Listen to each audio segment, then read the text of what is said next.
Hello everyone, नमस्कार। चलिए शुरू करते हैं अपने डिस्कशन को। इससे पहले जो अपन लेक्चर था, अपना जो लेक्चर था, उसमें बात कर चुके हैं हम ट्रिग्नोमेट्री के बारे में। उससे पहले हमने कर्व के बारे में बात की। अब ये जो लेक्चर होगा इसका नाम होगा मिसलेनियस, और उसका रीजन है for this being miscellaneous is कि इससे पहले जब अपन ने बात की तो भैया काइनेमेटिक्स के अंदर हमने motion in a straight line start किया है। उस मोशन इन स्ट्रेट लाइन के अंदर सबसे पहला पॉइंट जो मैंने लिया दैट वाज मैथमेटिकल टूल्स, और उसमें जो टॉपिक्स थे वो बाइफरकेटेड थे। कि हमने डिफरेंशिएशन के बारे में बात की तो हम चीख चिल्ला के डिफरेंशिएशन बार बार बोलते रहे। ठीक है, कहां होता है डिफरेंशिएशन? तोड़ना। ठीक, तोड़ रहे थे हम, रिलेटिवली तोड़ रहे थे। स्लोप नहीं निकल रहा था टेंजेंट का तो एक पूरा तरीका निकाल लिया भाई। ठीक है, उसके बाद हमने देखा integration, area under the curve कैसे निकालते हैं, उसके ऊपर अपनी चर्चा हुई। तो वो भी टॉपिक एक बाइफरकेटेड टॉपिक था। It was a lengthy topic but कहीं ना कहीं बाइफरकेटेड था। अब जो लेक्चर उठावेंगे वो लेक्चर में मिसलेनियस बात होगी, यानी there will be no bifurcation on the base. Obviously पढ़ाते टाइम टॉपिक बाइफरकेटेड होंगे, लेकिन वो जो मेन अम्ब्रेला है जिसके अंडर ये सब पढ़ रहे हैं, ठीक है, वो अब कोई स्पेसिफिक टॉपिक का नाम देके हम नहीं शुरू करेंगे। Will be starting with miscellaneous and छोटी छोटी बातें जो इससे पहले कहीं डिफरेंशिएशन में छोड़ी या कोई पॉइंट इंटीग्रेशन में छोड़ा, वो मतलब जानबूझ के छोड़ना पड़ा। उसका रीजन है कि अगर मैं वो सारी बातें तब बताने बैठ जाता तो you would have definitely digressed from the actual point which I wanted to convey. वो दिल से जो तरंगे निकली वो आपके दिल में तभी जाएंगी जब एक्चुअल पॉइंट पे फोकस बना रहे। तो ये मैथमेटिकल टूल का भी पर्पस वही है कि इससे ज्यादा इमोशनली अटैच नहीं होना है। हाँ, समझते टाइम हर एक पॉइंट पे देखिए, क्योंकि मैं जब समझा रहा हूं तो I am taking a time, एक टाइम फ्रेम है जिसको मैं लेके चल रहा हूं, और उस टाइम फ्रेम को लेके चलते वक्त मेरा फोकस ये है कि भाई हर एक चीज पे बात हो, चाहे वो डिफिकल्ट हो चाहे वो इजी हो, in that moment if it is important और not, if it is getting connected और नॉट, वो ध्यान नहीं था। बिकॉज मैथमेटिकल टूल है, अब सीधा छापने बैठ जाऊं, लिखने बैठ जाऊं तो मजा नहीं आएगा। एक पॉइंट के बाद आप बोर हो जाएंगे। ठीक है, ऑब्वियस ही बात है कि जैसे ही इसके बाद जो इस मिसलेनियस पॉइंट के बाद क्या चैप्टर शुरू करेंगे, motion in a straight line. और motion in a straight line में आप ध्यान दीजिएगा, उस पर्टिकुलर चैप्टर के अंदर जब अपन जाएंगे तो फिर पूरा बात फिजिक्स के बेसिस पे होगा। अब सोचो, वहां पर कोई टूल मैंने यूज किया मैथमेटिकल, या क्वेश्चन के अंदर कोई एक टूल मिला आपको जो आपको यूज करना था, whether you wanted to differentiate it और इंटीग्रेट इट, या कर्व में कोई कहीं पॉइंट आया स्लोप से रिलेटेड या एरिया से रिलेटेड। ठीक है, तो अब आपका ध्यान उस क्वेश्चन के डेटा पे, उस क्वेश्चन की बातों पे ज्यादा होगा एज कंपेयर टू जो फॉर्मूला आप यूज करने वाले होंगे। ठीक, यही फोकस था, इसीलिए ये मिसलेनियस लेक्चर उठाएंगे ताकि हर एक वो पॉइंट जो वहां रेलेवेंट डायरेक्टली नहीं था, उस पॉइंट को समझने के लिए ना ही वो कुछ खास दिक्कत दे रहा था उस कनेक्शन को बिठाने में जो मुझे यहां कन्वे करना था। ठीक है, चलिए, तो इसी बात को ध्यान में रखते हुए first let's finish the questions which are homework question. ठीक, सॉल्यूशन लेते हैं। चलिए, सबसे पहले एएसटीसी रूल का, मतलब ये ऑब्वियसली ट्रिग्नोमेट्री का पार्ट है और उसमें सबसे ज्यादा जो मुझे लगा होमवर्क के फॉर्म में इंपॉर्टेंस बेयर करता है वो है एएसटीसी रूल।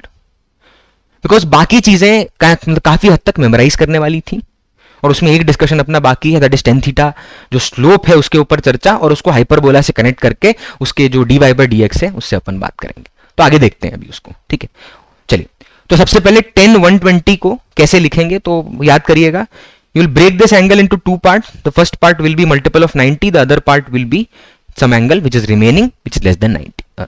ठीक, तो पहला जो पॉइंट है आप नोटिस करिए, ये जो है 90, ये तो 90 का मल्टीपल हो गया, बचा हुआ अपना 30 डिग्री, जोड़ दिया तो 120 बन गया। अब वही है 180 माइनस 60 भी लिख सकते हैं, बट अब तक समझ गए होंगे दोनों अप्रोच से आंसर सेम आएगा।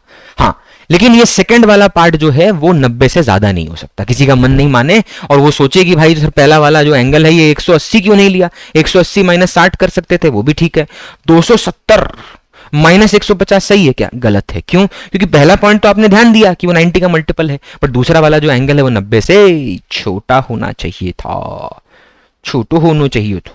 चलिए, तो ये वाला पॉइंट पहले इसको हटाते हैं और अपने एक्चुअल सवाल पे आते हैं। चलिए, तो सवाल यह है 10 120 will write it as 10 90 plus 30। अच्छा जी, सबसे पहले 10 120 किस क्वाड्रेंट में होगा? तो 4 क्वाड्रेंट हैं, चाहो तो मैं यहां बाजू में लाइन खींच देता हूं, फर्स्ट, सेकंड, थर्ड और ये फोर्थ, इधर देखिएगा यहां पर, ठीक है। तो 120 किस क्वाड्रेंट में लाई करेगा? ऑब्वियस ही बात है सर, सेकंड क्वाड्रेंट में लाई करेगा। तो सेकंड क्वाड्रेंट में सबसे पहले ये बताइए tan थीटा पॉजिटिव की नेगेटिव, तो ASTC। तो फर्स्ट क्वाड्रेंट में ऑल पॉजिटिव, सेकंड में साइन, थर्ड में tan, चौथे में कॉस, और उनका रेसिप्रोकल भी पॉजिटिव होगा, जैसे साइन का रेसिप्रोकल कॉसेक, तो वो सेकंड क्वाड्रेंट में पॉजिटिव होगा। तो सेकंड क्वाड्रेंट में tan थीटा है और वो नेगेटिव होता है कि पॉजिटिव, तो नेगेटिव, तो पहले एक साइन लगा दिया नेगेटिव का। चलिए अब लाल गोले पे ध्यान दीजिएगा, 90 का इवन मल्टीपल की ऑड मल्टीपल, तो इट्स अ ऑड मल्टीपल, इसका मतलब 90 इंटू 1 ऑड है, का है भैया? ऑड है। तो अगर ये 90 इंटू 1 आपका ऑड मल्टीपल है, ठीक है, क्या है? ऑड मल्टीपल, तो फंक्शन क्या सेम रहेगा या चेंज होगा भाई? बताएं भाई, सेम रहेगा या चेंज होगा अपने कॉम्प्लीमेंट में? तो वो फंक्शन अपने कॉम्प्लीमेंट में यानी कॉट में कन्वर्ट हो जाएगा। और अंदर क्या लिखते हैं? अंदर कुछ चिंता करेंगे नहीं, सेकंड वाला एंगल बिना कुछ सोचे छाप देते हैं, तो आंसर आएगा माइनस कॉट 30। सबसे पहले कॉट 30 क्या होता है?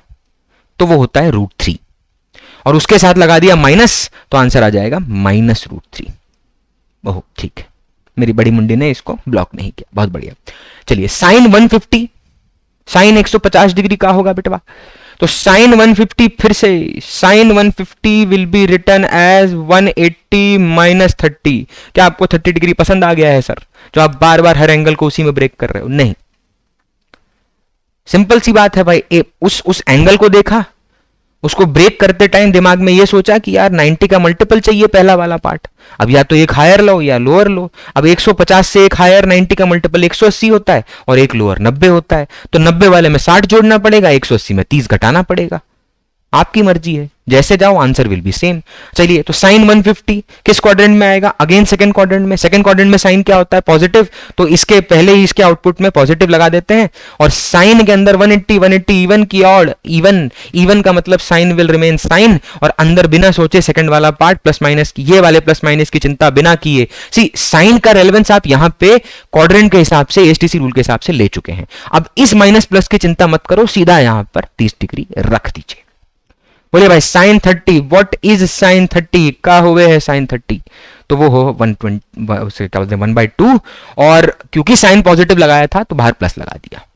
ठीक भाई लोग, चलिए सर इतना बड़ा एंगल 330 डिग्री भाई साहब, अरे कोई जरूरी थोड़ी है कि आपसे ये एंगल पूछे जाएंगे, बट अभी सिखाने का क्या तरीका होगा, रैंडम चीजें लेनी पड़ेगी। चलिए 360 की बात, सॉरी 330 की बात कर रहे हैं, सर 360 क्यों बोला, समझ आ गया।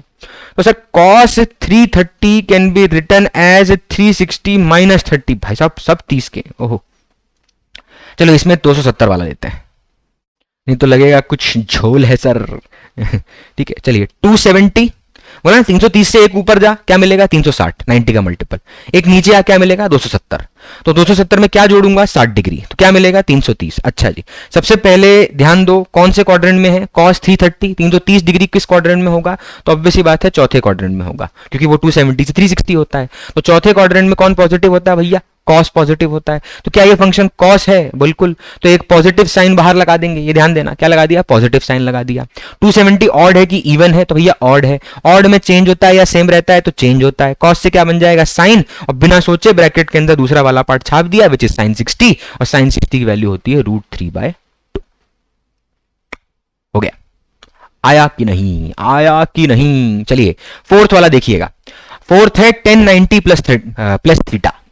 ठीक है, इतना 30 बोल लिया कि फिर आया। चलिए तो फोर्थ वाले को देखिएगा, लाल गोले पे ध्यान देना, चौथा वाला पॉइंट उठा रहे हैं, 1090 प्लस थीटा है, और थीटा के बारे में इंफॉर्मेशन दी है कि इट इज, बोलिए, इट इज लेस देन 90। तो 1090 प्लस थीटा किसके बराबर होगा? सबसे पहले उसने ब्रेक करके ही दे रखा है, तो आपको चिंता नहीं करनी। अच्छा 90 इवन है कि ऑड? अच्छा अब क्योंकि जो थीटा है वो 90 से कम है, तो अगर आप 90 से कम नंबर 90 में जोड़ेंगे तो कौन से क्वाड्रेंट में रहेंगे मुझे बता दो पहले तो ये। अगर आप theta which is less than 90 उसको आप 90 में जोड़ेंगे तो आप किस क्वाड्रेंट में रहने वाले हैं पहले ये बता दीजिए। तो आप ऐसा अगर करेंगे तो you will B lying in the second quadrant. Victory नहीं बेटा, सेकेंड क्वाड्रेंट है, विक्ट्री तो सिलेक्शन के बाद आएगी और जिसका इंतजार हमें बहुत है। ठीक है, उसके लिए इन सब चीजों को, हर एक पॉइंट को क्रिटिकल लो, ठीक है, डील करते टाइम ये मत सोच कि ये किसी के मुंह से सुना था, ये किसी बुक से सुना था, या ये मतलब कन्वर्सेशन में ये टॉपिक घूम रहा था तभी वो इंपॉर्टेंट है। इस तरह की preparation will not take you where you want to go. ठीक है, क्योंकि प्रिपरेशन के अंदर जब आप सिलेबस उठा के मतलब आप देखेंगे अगर कॉम्पिटिटिव एग्जाम के पेपर्स को, तो विल फाइंड दैट कि भैया 55-60% सिलेबस किसका है 12वीं का और 40% 11वीं का। तो आपको अच्छा, अब कहने को तो लगता है कि सर 11th का वेटेज कम है कॉम्पिटिटिव में, तो क्यों सेम मतलब तरीके से चलें। बट द थिंग इज कि if you can understand 11th then and then you will be able to understand 12th, not by concept. जो 12th के कंसेप्ट हैं, टॉपिक हैं, उसकी बात नहीं कर रहा हूं, the maths involve in it. ठीक है, जो मैकेनिक्स इन्वॉल्व है वो सब कहां बिल्ड होता है, यहीं पे। सोचना आप कहां शुरू करते हैं, 11वीं में। अभी देखिए स्ट्रेट लाइन शुरू तो होने दीजिए। ठीक है, हम सिर्फ इन टूल्स को यूज करने वाले हैं, बस यही पर्पस है। ठीक, आओ वापस आओ। तो कौन से क्वाड्रेंट में लाई करेगा? तो जे angle 90 plus theta second quadrant में लाई करेगा। अच्छा, अब सेकेंड क्वाड्रेंट में लाई करेगा तो सेकेंड क्वाड्रेंट में टेन थीटा क्या होता है, पॉजिटिव की नेगेटिव? It's negative. तो पहले खुशी खुशी एक साइन लगा देते हैं बाहर। ठीक है, 2 बार इक्वल लगाया, चिंता मत कर, वो सॉल्यूशन का इक्वल है, उधर का इक्वल पूछने वाला था। तो नेगेटिव लगा दिया क्योंकि सेकंड क्वाड्रेंट में टेन थीटा नेगेटिव। अच्छा, 90 का इवन की ऑड, 90 का इवन की ऑड, तो सर ये ऑड है। ऑड का मतलब कॉम्प्लीमेंट, 10 का कॉम्प्लीमेंट बोल क्या होता है, कॉट। और बिना सोचे बिना देखे, नहीं देखना तो पड़ेगा, ठीक है, लिखेंगे कैसे। चलिए, तो क्या आंसर आया, 10 90 plus theta is minus cot theta. क्या है भाई, 10 90 plus theta is minus cot theta. Complement बता चुका हूं, साइन का कॉस, कॉस का साइन, कॉट का 10, 10 का कॉट, कोसेक का सेक, सेक का कोसेक। कॉम्प्लीमेंट है, याद रख इस बात को पहले। ठीक है, चलिए, साइन 180 प्लस थीटा क्या होता है, what is sine 180 plus theta? अच्छा जी, थीटा 90 से कम है, तो जब आप 180 में थीटा जोड़ेंगे तो किस क्वाड्रेंट में आके गिरेंगे? तो 0 से 90, 90 से 180, 180 से 270, तो ऑब्वियस बात है 180 से ज्यादा है, यानी आप किस क्वाड्रेंट में चले गए, थर्ड। और थर्ड क्वाड्रेंट के अंदर बताइए साइन पॉजिटिव की नेगेटिव, तो भैया नेगेटिव। 180 इवन की ऑड, तो इवन, तो साइन का साइन, आंसर थीटा। यानी sine 180 plus theta is minus sine theta. क्या बोले भाई, इज माइनस साइन थीटा। ठीक, चलिए, ये होमवर्क क्वेश्चन थे। Let's move down to the next. Next जो अपना चैप्टर कह रहा हूं मैं, नेक्स्ट जो टॉपिक है, टॉपिक कह लीजिए या जो जनरल आपका हेडिंग है, उसको डालने के बाद हम रैंडम टॉपिक्स लेने वाले हैं, उसकी बात कर रहा हूं। लाल रंग से लिख रहा हूं मैं, टॉपिक का नाम देखिएगा, मिसलेनियस। देखिए, मैं फिर से कह दे रहा हूं, मिसलेनियस कहने का मतलब, कहने का पर्पस ये नहीं है कि ये कोई टॉपिक है जो कहीं लिखा मिलेगा। ये डिफरेंट टॉपिक्स हैं, मतलब जैसे मैं आपको अर्थमेटिक प्रोग्रेशन भी पढ़ाऊंगा, ज्योमेट्रिक प्रोग्रेशन पढ़ाऊंगा। ठीक है, फिर पैराबोला यानी क्वाड्रेटिक इक्वेशन पे डिस्कशन होगा, बहुत जरूरी है भाई, बार बार आता है क्वाड्रेटिक इक्वेशन के रूट कैसे निकालते हैं। ठीक है, फिर लॉगरिथमिक प्रॉपर्टीज क्या होती हैं, रैंडम चीजें हैं। फिर आपका डिफरेंशिएशन जो पढ़ा था उसमें डायमेंशनल फॉर्मूला, पार्शियल डिफरेंशिएशन क्या होता है। फिर याद होगा एक आइडेंटिटी मैंने छोड़ी थी डिफरेंशिएशन में, ln(x), वो लॉग जो फंक्शन होता है उसका छोड़ा था मैंने, उसके डिफरेंट फॉर्म्स होते हैं, वो कैसे करें। अच्छा, पूरा लिख तो दें पहले, भाई साहब भावनाओं में बह के आदमी भूल ही जा रहा है। कोई नहीं, भावनाएं जरूरी हैं, भावनाएं होंगी तभी सिलेक्शन मैंडेटरी होता है। If you not having the emotions attached with what you are doing, the energy will not be able to flow. इसलिए सिंपल है भाई, जीवन का फंडा सिंपल है। जिस आपकी हर चीज ग्रो क्यों करती है, आप जब किसी पौधे को लगाते हैं तो वो ग्रो कैसे करता है, तो आप उसके पीछे, आप जैसे कुछ पौधे जंगल में ऐसे लगे होते हैं, वो अपने आप देखिए ना, आपके आसपास बहुत सारे पेड़ पौधे उग जाते हैं, हर चीज आप उगाने थोड़ी बैठे हैं, नेचर उसका ध्यान रख लेता है। वो सीड हवा में कहीं उड़ा के ले जाएगा, कोई फ्लावर कहीं उड़ा के लेके जाएगा, जहां नहीं है तो वहां उग जाएगा। वो अलग बात है कि अपने जगह ही नहीं छोड़ रहे हैं सीमेंट कर करके, ठीक है, वो अलग बात है। चलिए, ये तो बहुत ही वो वाली बात हो गई, वापस आते हैं अपने मेन मुद्दे पे। तो आप जब उस पेड़ को बड़ा करना चाह रहे हैं, या घर पे आपने पौधा लगाया और चाहते हैं कि वो फले फूले, तो उस पे ध्यान देना पड़ता है। ऐसा नहीं कि आप अगर कोई इंसान मान लीजिए पौधा लगा के भूल गया और वो तब भी बढ़ गया, तो ये नसीब की बात है, ठीक है। लेकिन ऐसा नसीब 100 में से, 1000 में से, लाख में से किसी एक का चलता है, ठीक है। बाकी उस प्रोसेस को फॉलो करने से ही रिजल्ट पाते हैं। कितना पानी देना है, क्या फ्रीक्वेंसी है, अमाउंट ऑफ वाटर। अब लाए पानी भर के पूरी बाल्टी एकदम छोटे से पौधे पे डाल दिए, अबे बह नहीं जाएगा, उसकी मिट्टी बह जाएगी इधर उधर, जो न्यूट्रिएंट चाहिए वही नहीं मिल पाएंगे उसको। तो आप कहीं ना कहीं वो होता है ना कि अपने को ढूंढना पड़ता है सबसे बेस्ट तरीका, सबसे बेस्ट वे। बट उसके साथ लगा रहना पड़ता है। तो उससे क्या होता है, व्हेन यू आर गिविंग, आप उसको जब अटेंशन दे रहे हो उस पौधे को, तो आप अपनी एनर्जी उसके साथ अटैच कर रहे हो, और आपकी एनर्जी जब फ्लो करेगी तो वो अपने आप ग्रो करेगा। तो आप जिस सब्जेक्ट से जिस पर्टिकुलर जगह जाना चाहते हैं, पहले उससे इमोशनली अटैच होइए। आपको लगता है आपको डॉक्टर बनना है, जाके पहले किसी गवर्नमेंट हॉस्पिटल को देख के आइए, उस स्थिति को देख के आइए, तो आपको समझ आएगा। डिमोटिवेट होने की जरूरत नहीं है, ठीक है। किसी हॉस्पिटल को देखिए आप, किसी, हो सकता है आपने डॉक्टर बनने का सपना किसी को देख के सोचा हो कि अरे क्या हो रहा है, ठीक है, तो बात करिए उससे। आप इंजीनियर बनने का सोच रहे हैं, कोई स्पेसिफिक, आप आर्टिफिशियल इंटेलिजेंस बहुत सुन रहे हैं, आप मशीन लर्निंग के बारे में बहुत सुन रहे हैं, ठीक है, ये सारी चीजें आपके आसपास हैं, आप सुन के इनसे फैसिनेट हो रहे हैं, तो बस ट्राई टू अंडरस्टैंड कि ये क्या है। सो उससे एक पर्सपेक्टिव फॉर्म होगा, and you will be much more attentive, and your emotions will start flowing in that direction. मिलेगा भाई, ये प्रिपरेशन एक दिन का तो है नहीं कि आज मन किया आज उठे और कल सुबह हो गया, ठीक है। ऐसा 10वीं कक्षा के पेपर में होता था मुश्किल से, क्योंकि गिन चुन के 2-4 चैप्टर थे। अब कंटेंट इतना ज्यादा है, कंपटीशन इतना ज्यादा है, ठीक है। 23-23.5 लाख के आसपास लोगों ने फॉर्म भरा है 2025 नीट का, इससे पहले 24 लाख के आसपास लोगों ने भरा था, ठीक है। तो कंपटीशन है, नंबर ऑफ सीट्स हैं, रिस्ट्रिक्टेड हैं। Even though government is opening मेरी, मतलब आपका कॉलेजेस, ऐसे ही आप क्या बोलते, इंजीनियरिंग कॉलेज की बात कर लीजिए, वहां पे चलिए भरे पड़े हैं, गली कूचे में आपके इंजीनियरिंग कॉलेजेस भरे, मतलब आपके भरे पड़े हैं, लेकिन क्या सब वो क्रेडिबिलिटी बेयर करते हैं जो आप एक्सपेक्ट कर रहे हैं, जो एजुकेशन आप एक्सपेक्ट कर रहे हैं, जो उसका आउटकम आप एक्सपेक्ट कर रहे हैं? बिकॉज जिस जगह आप पढ़ने वाले हैं वहां एटमोस्फेयर वैसा होना चाहिए। सी, इंजीनियरिंग में ये नहीं होगा कि आपको रात दिन पढ़ना पड़ेगा, ठीक, पॉसिबल भी नहीं होगा, ना उतनी जरूरत है। लेकिन कहीं ना कहीं आप ये सोचिए कि आप अच्छे कॉलेज में जाते हैं तो आप opportunities which you are getting, जो टॉक्स आपके आसपास हो रही हैं वो अलग होती हैं। तो सिर्फ इंजीनियरिंग कर लेना मजा नहीं आएगा, ठीक है। तो गेट अटैच्ड, ठीक, और धीरे धीरे होगा ये हर चीज से, हर चीज में एनर्जी फ्लो होगी, तो आफ्टर अ सर्टेन टाइम दी जो आपको ना वो दिखने लग जाएगा, दी वाइब्रेशंस जो मैच होंगी वो सब चीज दिखने लग जाएंगी, ठीक है। तो लॉ ऑफ अट्रैक्शन है, नॉट द टेक्निकल लॉ, एक अपना साइकोलॉजिकल पॉइंट की बात कर रहा हूं मैं। चलिए, तो मिसलेनियस पॉइंट में आते हैं। इसमें हम क्या क्या उठाने वाले हैं, पहले मैं टॉपिक का सीक्वेंस बोल देता हूं। सबसे पहले मैं उठाऊंगा लॉगरिथमिक प्रॉपर्टीज, ठीक है।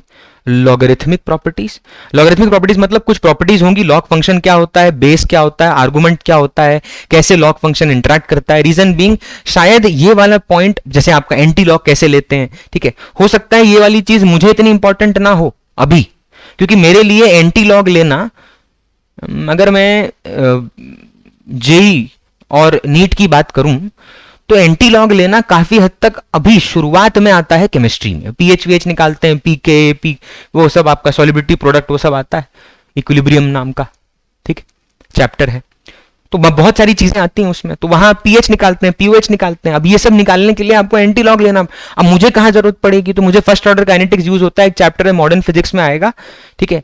उससे पहले आई डोंट थिंक कहीं पे ज्यादा, वो पहले एक टॉपिक आता था ऑसिलेशन में, that was forced oscillation and damped oscillation. मतलब नाम सुन के डरिएगा मत, ये सब सिर्फ पार्ट हैं चैप्टर के, आएगा तो अपना पता चल जाएगा, बहुत आसान है, ठीक है। तो वहां पे ये जो पॉइंट आता था वहां हम एंटी लॉग कहीं ना कहीं लेते थे। तो अब ये सिर्फ मैं नाम क्यों बोलता हूं इन चैप्टर्स के वाइल टीचिंग देम, बिकॉज ऐसा ना लगे कि खाली इस बंदे का मन है पढ़ाने का लॉगरिथमिक प्रॉपर्टी तो लिखने बैठ गया है, ये तरीका सही नहीं है, this is not the correct way to go. So अगर आपको करेक्ट तरीके से जाना है तो लॉजिक मिलना चाहिए कि अच्छा ये पढ़ना जरूरी है, बिकॉज ये कहीं ना कहीं इस बंदे ने चैप्टर का नाम बताया जो फिजिक्स में है।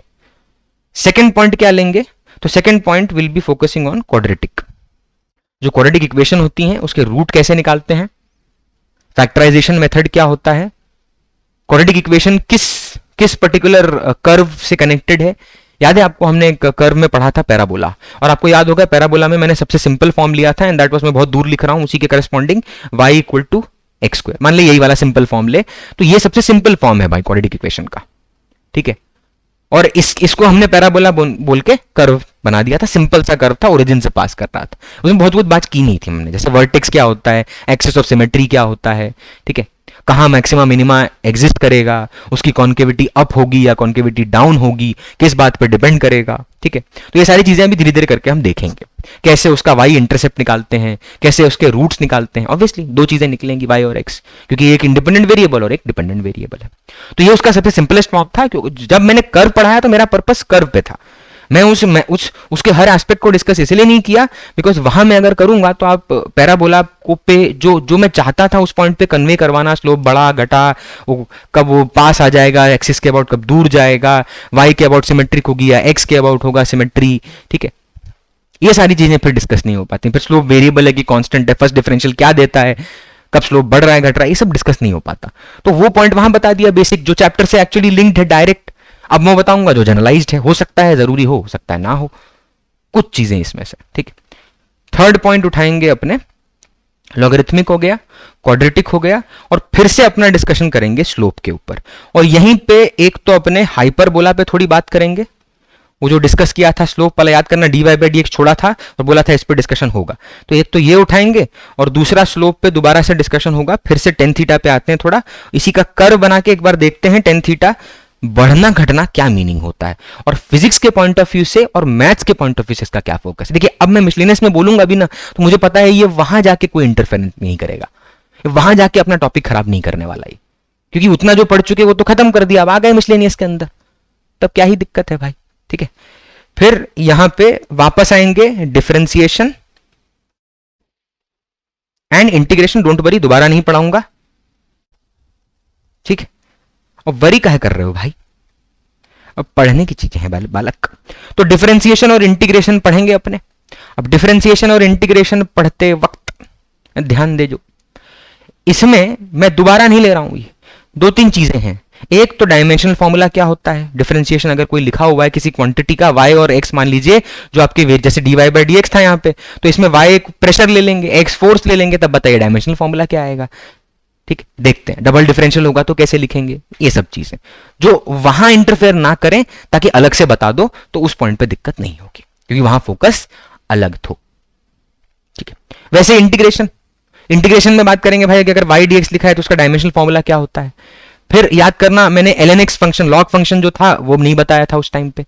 फिर इंटीग्रेशन में मैंने नहीं बताया था कि अगर पावर रूल याद है आपको, x to the power n वाला, याद है x to the power n वाला, उसमें मैंने बोला था भाई n की वैल्यू -1 नहीं हो सकती, तो ये वाला पॉइंट तो लेना रह गया है अभी अपना। तो ये सारी चीजें अपने कंसिडर करने वाले हैं। ठीक, चलिए, तो एक तरह से ये पूरा अपना डिस्कशन सेट है। और इसमें हाँ एक बात रह गई शायद, रुकिएगा, हाँ पांचवा पॉइंट रह गया लिखना, इंपॉर्टेंट है, इंपॉर्टेंट मतलब fact based, that is series. ठीक है, दिवाली वाली नहीं, ये अलग सीरीज है। ठीक, यहां पे सीरीज में बात करेंगे अरिथमेटिक प्रोग्रेशन की और ज्योमेट्रिक प्रोग्रेशन की। दो प्रोग्रेशन होते हैं, दो तरह की सीरीज होती हैं जो बिल्डअप होती हैं, उनको देखेंगे सीरीज में। अरिथमेटिक प्रोग्रेशन है, ज्योमेट्रिक प्रोग्रेशन क्या होता है बात करते हैं उस पर। जनरल टर्म क्या होता है, सम कैसे निकालते हैं। ठीक है, यूज होगा, कहां यूज होगा, जैसे आपका ज्योमेट्रिक प्रोग्रेशन का एक फॉर्मूला होता है, sum of infinite terms of a GP. क्या बोला मैंने, sum of infinite terms of a GP. अब इसका यूज कहां करते हैं, तो आप एक चैप्टर पढ़ेंगे वर्क पावर एनर्जी, कोलिजन नाम का टॉपिक आएगा, उसमें इनइलास्टिक कोलिजन होता है। डोंट वरी, नाम से डरने का नहीं, शो ऑफ नहीं है, ये सिर्फ बता रहा हूं कनेक्शन बिठाने के। एक वो क्रेजी बॉल देखा है बचपन में, जिससे बचपन का आपका तो बचपन ही है, अब मेरे बचपन में मैंने देखा है, क्रेजी बॉल होती थी एक, क्रेजी बॉल बोलते थे उसको, या पता नहीं क्या बोलते, कमेंट में लिखिएगा क्या बोलते हैं उसको, क्या नाम है अभी के लोग बोलते हैं, छोट वो बॉल है, नहीं वो बाउंसिंग बॉल बोलते हैं शायद, हाँ बाउंसिंग बॉल ही बोलते हैं, बट फिर भी कोई और नाम पता हो तो कमेंट में जरूर लिखना।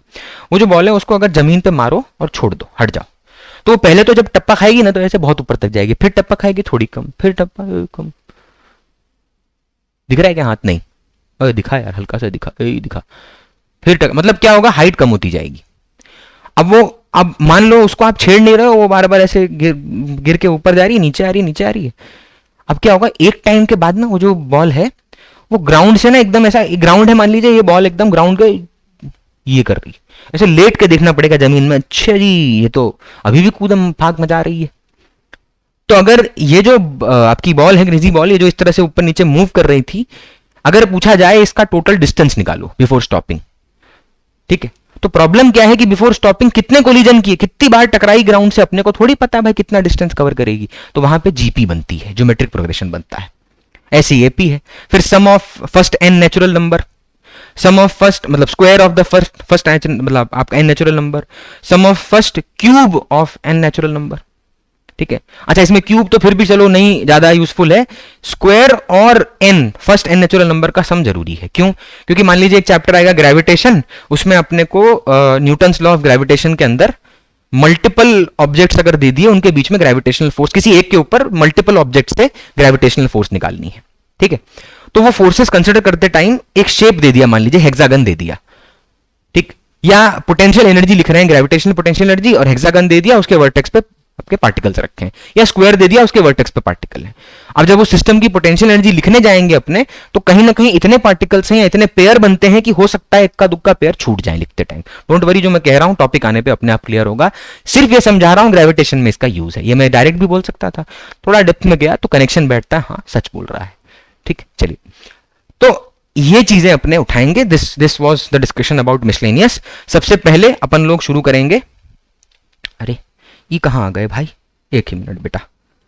हाँ, सबसे पहले अपने शुरू करेंगे किससे साथ, ध्यान दीजिए। तो पहला टॉपिक है लॉगरिथमिक प्रॉपर्टीज। लॉगरिथमिक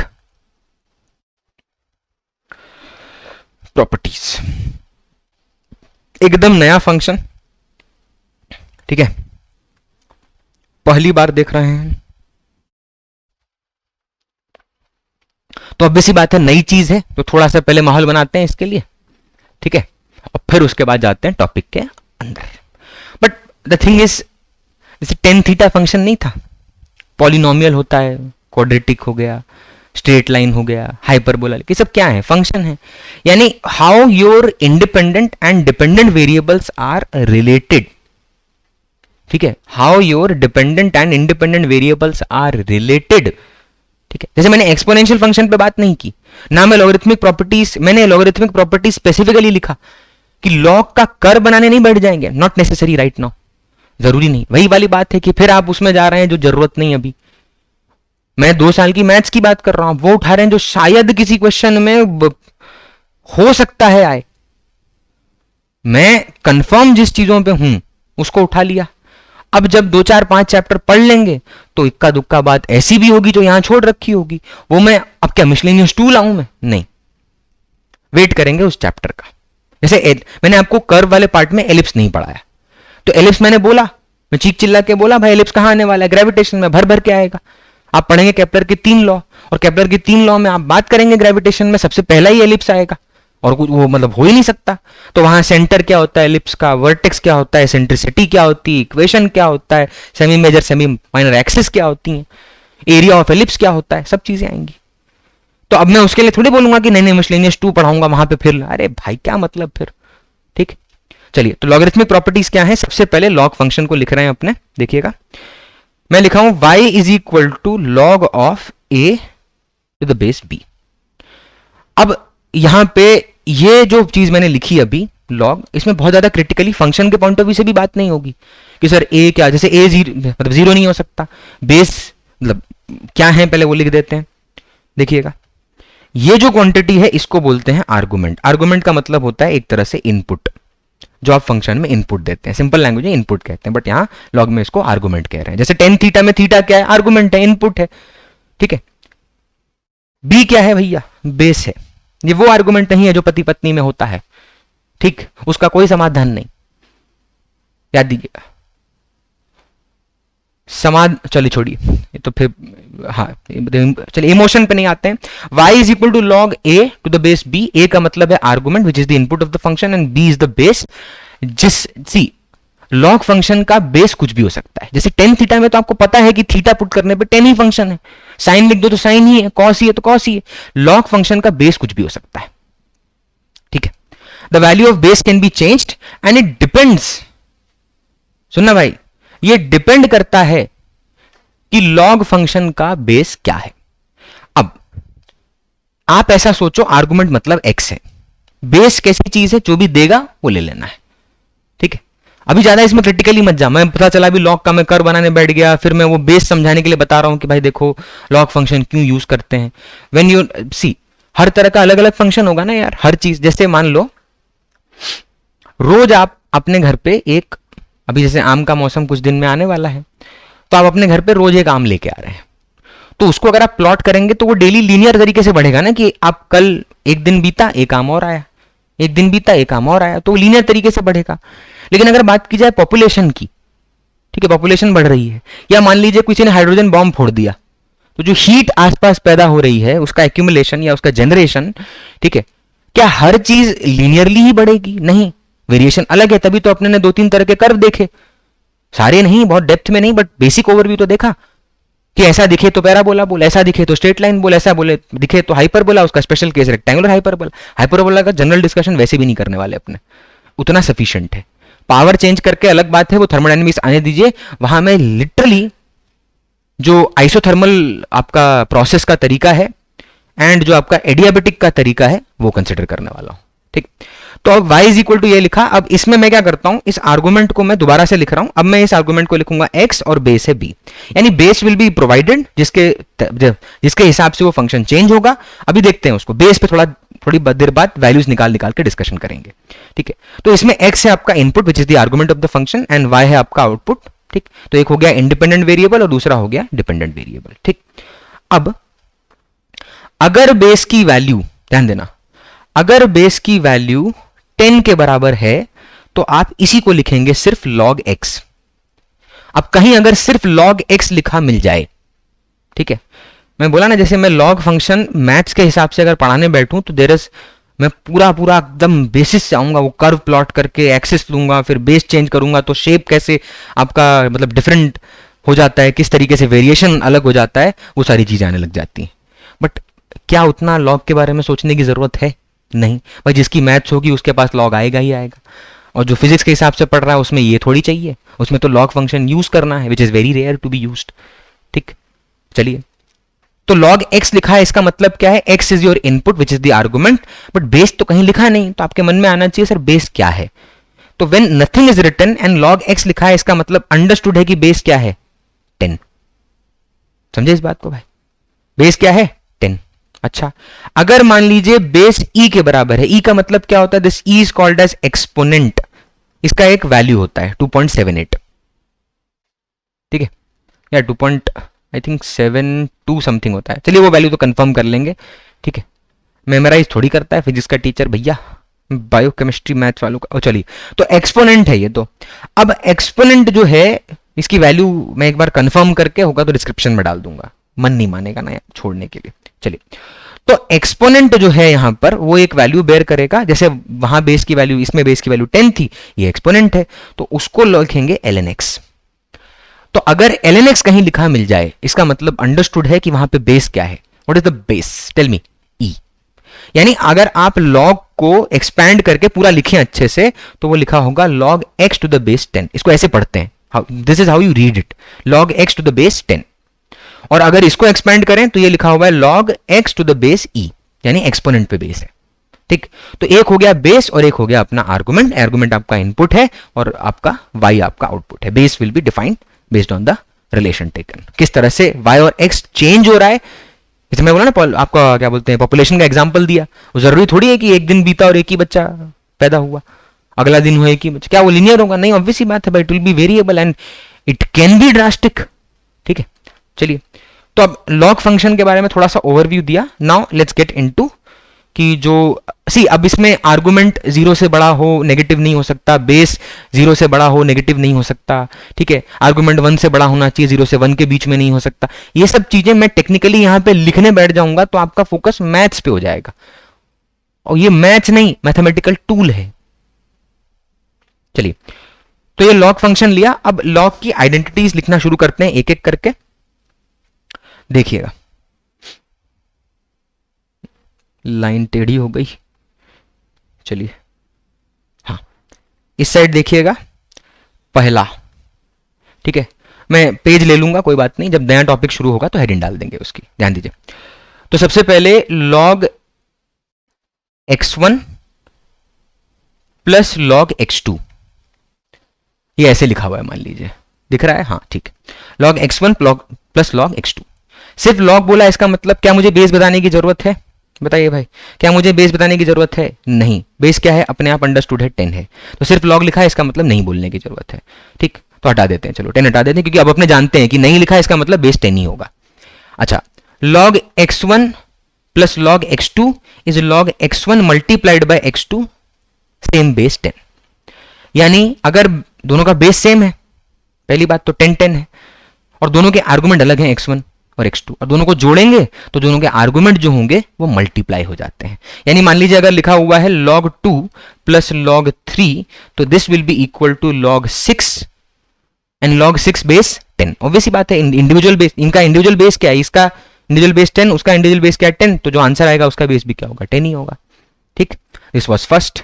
सेकंड क्या है, what is the second one, देखना भाई ध्यान से। सेकंड है let's say log x1 minus log x2। अब किसी को लगेगा सर आप बार बार log ही क्यों ले रहे हो, ln क्यों नहीं ले रहे हो, और कोई बेस क्यों नहीं ले रहे हो? अरे समझा रहा हूं ना भाई, किसी और बेस के बारे में भी बात होगी तो लिखना ही तो होगा उसको, बस अभी पहले आइडेंटिटी तो समझ ले, तो बेस पता चले मैं बार बार सर अगले में चलो ना दूसरा बेस लो, 2 लेके करो ना। अरे क्यों भाई, नीचे अगर यहां 2 है तो यहां भी 2 होगा, इसमें क्या दिक्कत है सोचने की बात है। आइडेंटिटी तभी एप्लीकेबल है जब दोनों का बेस सेम हो, तो उसको लिखने की जरूरत नहीं हो, सिर्फ log बोला इसका मतलब बेस का है 10। अंडरस्टूड। तो बताइए इसके लिए क्या आता है, तो ये आता है log x1 बाय x2। रुकिए थोड़ा अलग तरीके से लिखते हैं, नहीं तो लगेगा नीचे जा रहा हो। log x1 bye x2 base वही है, यानी अगर log x1 माइनस x2 कर रहे हैं तो पहले वाले फंक्शन का आर्गुमेंट है x1 और दूसरे वाले फंक्शन का आर्गुमेंट है x2, और जो अब नया फंक्शन पैदा हुआ है उसका आर्गुमेंट होगा x1 बाय x2। ठीक है, यानी मान लीजिए अगर लिखा जाए log 8 माइनस log 2, तो this will be equal to log 4। 6 नहीं बोलना, नहीं तो पेन फेंक के मार देंगे। ठीक, तो ये मतलब 8 बाई 2 यानी 4 डिवाइड हो जाएगा, तो आर्गुमेंट्स विल गेट डिवाइडेड। ये दो अपने ने आपका प्रॉपर्टी हो गई, 2 लॉग की प्रॉपर्टी ली अपने ने, first log a plus log b, second log a minus log b। और ध्यान दीजिए ये तभी हो पाएगा जब बेस यहां पर सेम हो। चलिए आगे लेते हैं, नेक्स्ट देखिए थर्ड क्या है, व्हाट इज द थर्ड। ठीक है, मान लीजिए कि log x to the base b है और x is raise to some power n, मतलब जो आर्गुमेंट है उसको किसी पावर n से रेज कर दिया है। तो इसमें क्या होगा, जो आर्गुमेंट की पावर है वो आगे आके मल्टीप्लाई हो जाएगी and it will become log x to the base b। यानी मान लीजिए क्वेश्चन ने log 2 की वैल्यू दे रखी है, log 2 मतलब किस बेस पे, जस्ट एग्जांपल के तौर पे देखना, यहीं पे एग्जांपल देखना। मान लो उसने बोला कि log 2 की वैल्यू तो अपने को मालूम है, इट इज ऑलरेडी नोन। ठीक है, log 2 पता है, और उसने बोला बताओ log 8 कितना होगा। तो log 8 लिखा है, इसका मतलब आर्गुमेंट 8 है, what is the base 10। Understood, नहीं बोलना जरूरत, log लिख दिया मतलब बेस 10 है, लिखने की जरूरत नहीं है। ठीक है, तो log 8 क्या होगा, व्हाट विल बी log 8, तो उसको क्या करने का, सबसे पहले log 8 को लिख 2 रेज टू पावर 3, 2 क्यूब मतलब 8। अच्छा, प्रॉपर्टी कहती है, ऊपर वाली प्रॉपर्टी कहती है कि जो आर्गुमेंट का पावर है वो मल्टीप्लाई हो जाता है, तो मल्टीप्लाई कर दे, क्या हो जाएगा 3 इंटू log 2। अब क्वेश्चन है log 2 की वैल्यू दे रखी थी, अपन 3 से मल्टीप्लाई करके log 8 भी निकाल सकते हैं। समझे इस बात को। चलिए नेक्स्ट देखिए, 3 के बाद 2 बताइए। ठीक, कोई नहीं, भावना है। अब नेक्स्ट देखना, मान ले आर्गुमेंट को मत छेड़, उस पे पावर रेज नहीं किया, लेकिन जो बेस है उस पे पावर रेज कर दी m। Now the base is raise to power m। अब बेस पे जब पावर रेज करते हैं तो वो पावर डिवाइड होती है, और बाकी क्या बचा, log x to the base b। ये पढ़ने का तरीका, बोलने का तरीका, log x to the base b। ठीक, तो अगर आर्गुमेंट पे पावर रेज कर रखी है तो वो मल्टीप्लाई होता है, और अगर बेस पे पावर रेज कर रखी है तो वो डिवाइड होता है। इस बात को समझना क्रिटिकल है। ठीक है, एग्जाम्पल दे सकता हूं बट ठीक है, चलिए इतना भी ज्यादा अभी, वो ऑब्वियस ही बात है, जब आप यूज करेंगे you will get it directly. ठीक, चलिए नेक्स्ट है, मान लीजिए लिखा हुआ है log a to the base b। क्या लिखा है भैया, log a to the base b, and this is equal to 1 upon log b to the base a। ठीक है, क्या हुआ, ये क्या हुआ, अरे भैया पलट दिया। अगर आप log फंक्शन को यहां पे आप नोटिस करो, आपका आर्गुमेंट a है और यहां पे आपका बेस है b, लेकिन जब आपने उसको रेसिप्रोकेट कर दिया, रेसिप्रोकल कर दिया उसका, रेसिप्रोकेट नहीं रेसिप्रोकल कर दिया उसका, तो आप देखेंगे ध्यान से, जो आपका आर्गुमेंट है वो बेस बन चुका है और जो बेस है वो आर्गुमेंट बन चुका है। एग्जाम्पल के तौर पे इसी का एग्जाम्पल देखिएगा। एग्जाम्पल मान लीजिए log 3 बेस 2 की वैल्यू अपने को पता है, क्वेश्चन ने log 3 बेस 2, पहले जो बोलते हैं आर्गुमेंट, बाद वाला बेस। तो मान लीजिए log 3 बेस 2 की वैल्यू अपने को पता है। ठीक है। लेकिन अब अपने को log 3 बेस 2 अगर पता है, log 3 बेस 2 अगर पता है और दिया है, जो आंसर आया वो log 2 बेस 3 आ गया, तो मैं क्या करूंगा, log 2 base 3 is equal to 1 upon log 3 base 2, यानी argument will become the base and base will become the argument once you are taking the reciprocal of it. तो जो पता है उस फॉर्म में ले जाने के लिए ये सब कराया जा रहा है।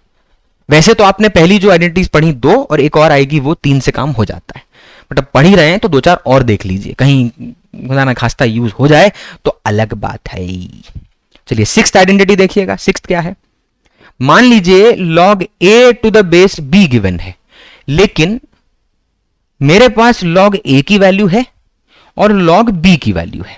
अब ये क्या है सर, प्रॉपर्टी हटाओ पहले, देखो मेन फंक्शन है log a to the base b, ठीक है। आर्गुमेंट क्या है, इसमें आर्गुमेंट देख क्या है a और बेस क्या है देख b। अब यहां फंक्शन को नोट कर तो क्या है, दो अलग चीजें हैं सर। हमें log a to the base b चाहिए, लेकिन आप तो कह रहे हो कि log a पता है और log b पता है, लेकिन इन दोनों में बेस क्या होगा, 10 ही होगा ना भाई, कुछ नहीं बोला, इसका मतलब क्या होगा, 10 होगा, ठीक है, log 10। तो अगर इनके बारे में पता है, वी नो दिस, ये पता है, ये पता है, तो ऊपर वाला कैसे निकलेगा, देखना ध्यान से। उसको इस तरह से लिख, log a to the base 10 divided by log b to the base 10। यानी आप अपने आर्गुमेंट और बेस को अलग अलग कर सकते हैं डिनोमिनेटर और न्यूमिनेटर के फॉर्म में, लेकिन argument will become the numerator and the base will become the denominator and both of them will be raised to the same base। same base पे रखना है। जैसे आप चाहो तो यहां पे e लिख सकते, दोनों के लिए e लिख सकते थे, क्या था वो, एक्सपोनेंट, याद है e वाला, ठीक है। उसका नाम शायद मैंने नहीं दिया था, एक मिनट रुकना। हाँ, ये जो ln(x) है इसको बोलते हैं नेचुरल बेस। e जो होता है ना, e जब आप बेस एज मतलब e लेते हैं तो उसको बोलते हैं नेचुरल बेस। क्या बोलते हैं भाई, नेचुरल बेस, या जब आप नेचुरल बेस रख देते हैं तो उसको बोलते हैं नेचुरल लॉग। तो natural log ln(x), what is ln(x), तो इसको बोलते हैं नेचुरल लॉग। क्या बोलते हैं, रुकना, क्या बोलते हैं इसको, नेचुरल लॉग। ln(x) क्या है, नेचुरल लॉग है, ठीक है। तो नेचुरल लॉग का मतलब क्या है, बेस e पे लिया। अब इसके बाद वाली जो पॉइंट था वो यही कह रहा है कि भाई आप जब इसको स्प्लिट करें तो दोनों का बेस कॉमन होना चाहिए।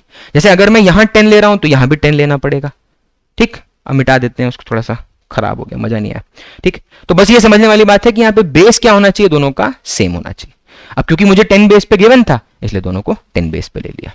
समझे क्या आपने भाई। चलिए last and very important, log x to the base x is equal to 1 होता है, यानी आर्गुमेंट और बेस जब जब सेम होंगे तो आंसर 1 आएगा। यानी बताना, log 10 टू द बेस 10 क्या होगा, 1। log 2 टू द बेस 2 क्या होगा, 1, ठीक है।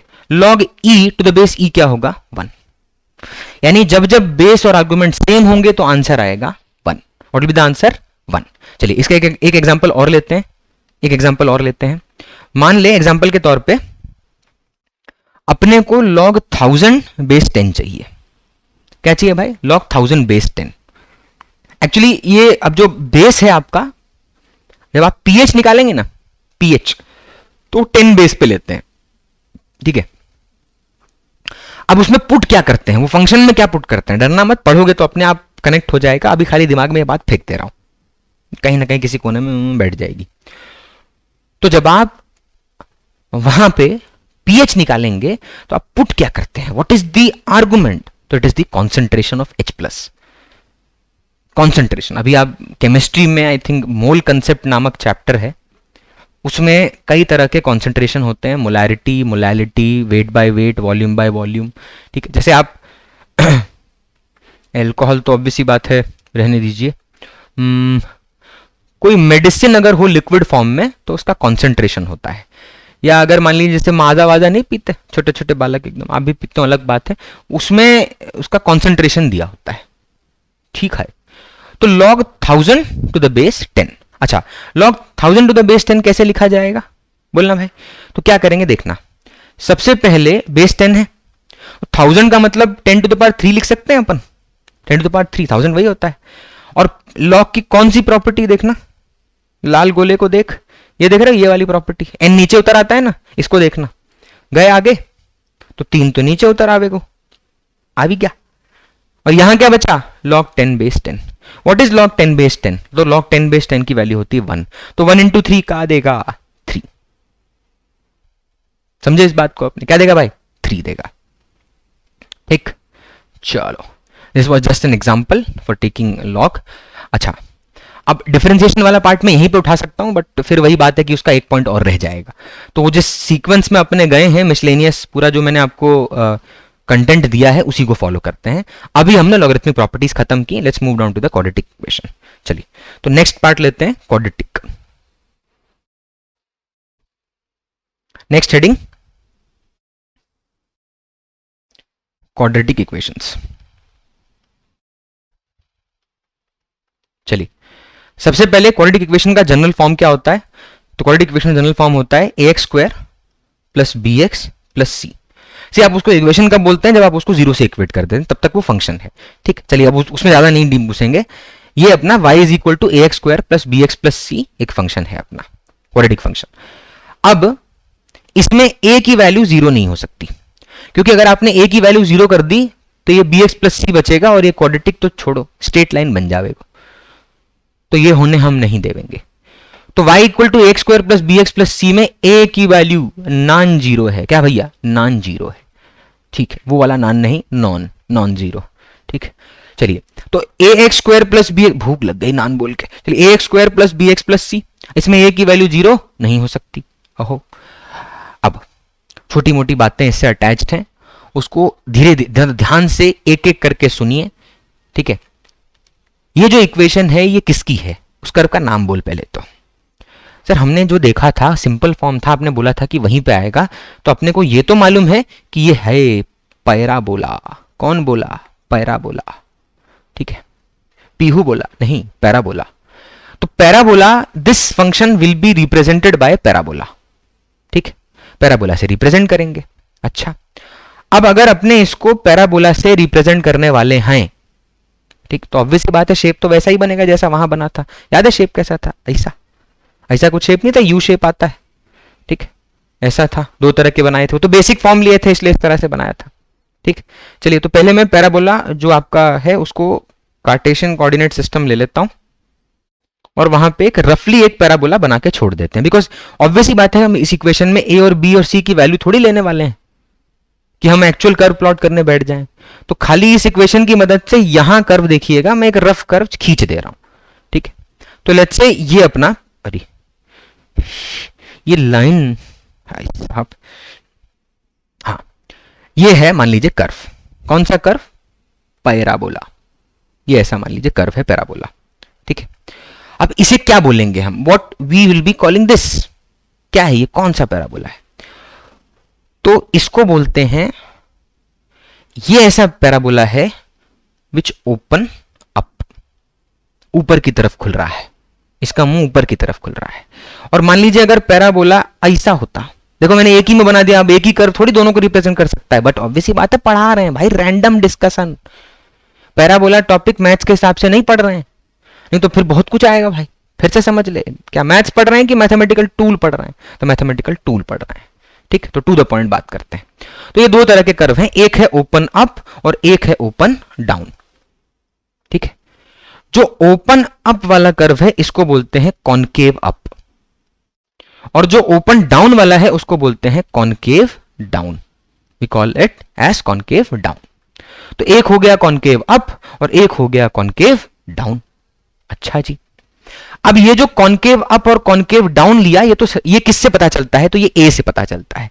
अगर ए ग्रेटर देन जीरो है यानी ए पॉजिटिव है, सी ए जीरो हो गया तो पंगा ही खत्म, फिर काहे का पैराबोला? बनाओ स्ट्रेट लाइन खुशी खुशी, बी एक्स प्लस सी हो गया, बी स्लोप है, सी इंटरसेप्ट है, बहुत ही खुश हुए हम।